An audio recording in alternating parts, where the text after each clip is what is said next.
Il aurait pu jouer aux côtés de Lionel Messi, sous les projecteurs de Miami, dans l'un des clubs les plus médiatisés de la planète. Il a dit non. Ou en tout cas, tout porte à le croire. Et la phrase qu'il a lâchée pour expliquer son choix ressemble beaucoup à un tacle à peine caché contre l'un des plus grands clubs du monde. Abonnez-vous, activez la cloche, parce qu'on va décortiquer ça ensemble tout de suite.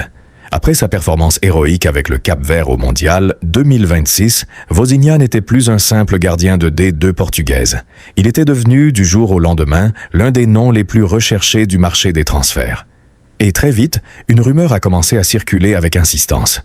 L'Inter Miami, le club où évolue Lionel Messi, se serait positionné pour le recruter. Sur le papier, le rêve absolu pour un joueur de 40 ans en fin de carrière. La lumière, le prestige, la Floride et la possibilité de partager un vestiaire avec le meilleur joueur de l'histoire récente du football. De quoi faire craquer n'importe qui. Sauf que quand on lui a posé directement la question de son avenir, Vozinha n'a pas répondu comme on l'attendait. Il a d'abord confirmé vouloir continuer sa carrière 1 ou 2 saisons encore, tant que son corps le lui permet. Rien de surprenant jusque-là. Mais ensuite, il a ajouté une phrase. Une seule phrase, mais qui a suffi à mettre le feu aux discussions sur les réseaux. Il a dit vouloir trouver un club qui le veut vraiment comme footballeur et non pour des raisons marketing. Vous m'entendez bien, pas pour l'image, pas pour le business, pour le football. Alors forcément, la question a immédiatement fusé partout. Est-ce que c'était un message caché à l'Inter Miami ?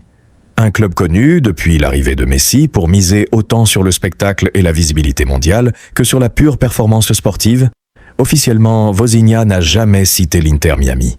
Il n'a jamais confirmé avoir reçu ou refusé une offre précise du club américain. Mais le timing de sa déclaration, juste après que son nom a été associé à Miami, laisse peu de place au hasard. Et il y a un deuxième élément qui rend cette histoire encore plus intéressante. Sa décision finale n'a rien à voir avec ce que tout le monde imaginait. Je vous explique juste après. Quelques jours après cette déclaration, la destination réelle de Vozinha tombe. Ni Miami, ni un grand championnat européen. Un club chilien, Colo-Colo, avec un contrat jusqu'à fin décembre 2026 et une option d'achat. Un club moins médiatique, moins tape à l'œil, mais où, selon ses propres mots, on le veut pour ce qu'il est capable de faire sur un terrain.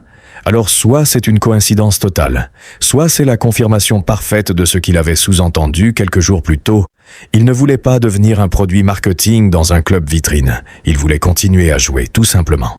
Ce qu'il faut garder en tête pour rester honnête avec vous, à aucun moment, une offre formelle de l'Inter Miami n'a été confirmée publiquement par le club lui-même.